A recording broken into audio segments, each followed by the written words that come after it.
সালাম আলাইকুম, হ্যালো বন্ধুরা, কেমন আছেন সবাই? আশা করছি ভালো আছেন। আজকে আপনাদের সাথে কথা বলবো কানাডার কিছু বেনিফিট নিয়ে।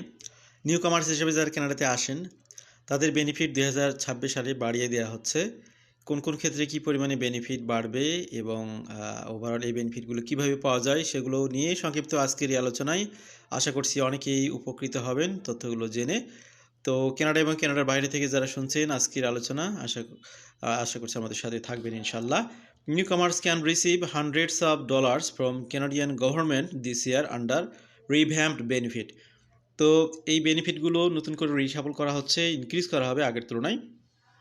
প্রত্যেক এলিজিবল পারসন তারা এখানে $417 পাবেন পার ইয়ার এবং অ্যাডিশনাল $167 পাবেন পরবর্তী 5 বছরের জন্য, নিউ কামারদের জন্য মূলত এটি। আর যারা অলরেডি কানাডাতে আছেন তারা তো অনেকে এই বেনিফিটগুলো কনজিউম করতেছেন। যদি কেউ এই খবরগুলো না পেয়ে থাকেন তাহলে এই তথ্যগুলো জেনে আপডেট হবেন। এবং এগুলো কিন্তু ফেডারেল গভর্নমেন্টের পক্ষ থেকে এই ঘোষণাটাই এসেছে যে বেনিফিটগুলো দেওয়া হবে। এই বিষয়গুলো কীভাবে আসবে, আপনারা যে ট্যাক্স দেন সেই ট্যাক্স ক্রেডিটের মাধ্যমেই মূলত রিফান্ডেবল ট্যাক্স ক্রেডিট হিসেবে আপনাদেরকে এই বেনিফিটগুলো দেওয়া হবে।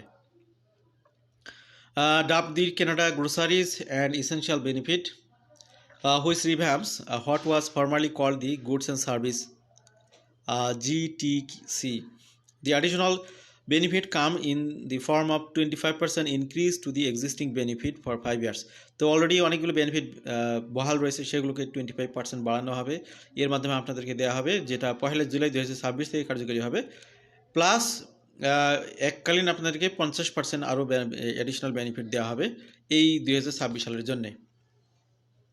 তো গভর্নমেন্টের ঘোষণা অনুযায়ী 2026 সালের 26শে জানুয়ারি গভর্নমেন্ট একটি ঘোষণা দিয়েছে।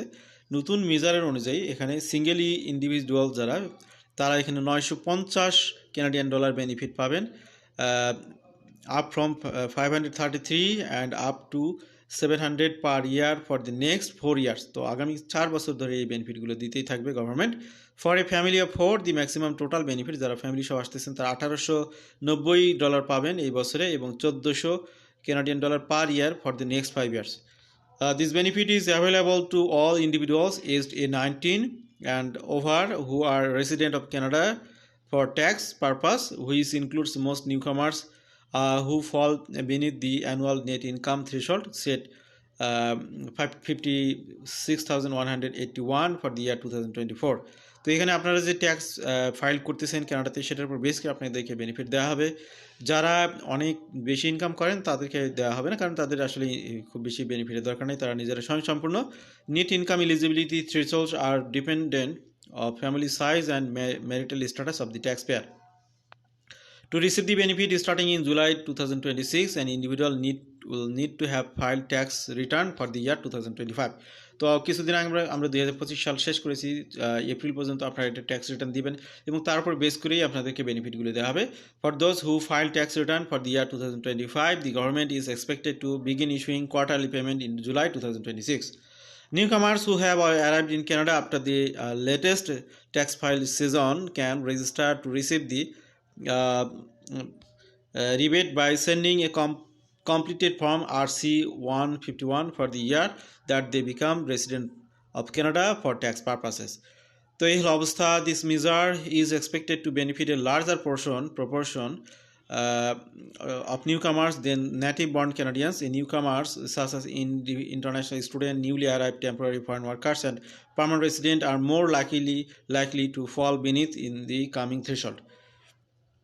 As the successor of the GST tax credit, the Canada Groceries and Essential Benefit is intended to help lower and modest income taxpayers offset the sales tax they pay toward everyday purchase. Lower income taxpayers are disproportionately affected by consumption tax such as sales tax, as they spend a larger portion of their income on day-to-day living expenses. তো আজকে একদম সংক্ষিপ্ত একটি আলোচনায় আপনাদেরকে upcoming বেনিফিটগুলো নিয়ে কথা বললাম। এই তথ্যগুলো হয়তো অনেকে জানেন না, যারা জানেন না তাদের জন্য বেশি কাজে আসবে, যারা জানেন তাদেরকে নতুন করে আপডেট দেওয়া হলো যে এই বেনিফিটগুলো বাড়ানো হচ্ছে এবং এই বেনিফিটগুলো আপনাদেরকে দেয়া হবে ট্যাক্স এখানে রিটার্নের মাধ্যমে। এটার জন্য অবশ্যই ট্যাক্স ফাইলিং লাগবে, আপনারা একদম ক্যাশে পাবেন তা কিন্তু না, আপনার নন রিফান্ডেবল ট্যাক্স ক্রেডিটের মাধ্যমে অনেকগুলো বেনিফিট আপনারা পাবেন। তো আজকের আলোচনা শোনার জন্য আবার ধন্যবাদ, কৃতজ্ঞতা। ভালো থাকবেন সবাই। আল্লাহ হাফেজ। সালামু আলাইকুম।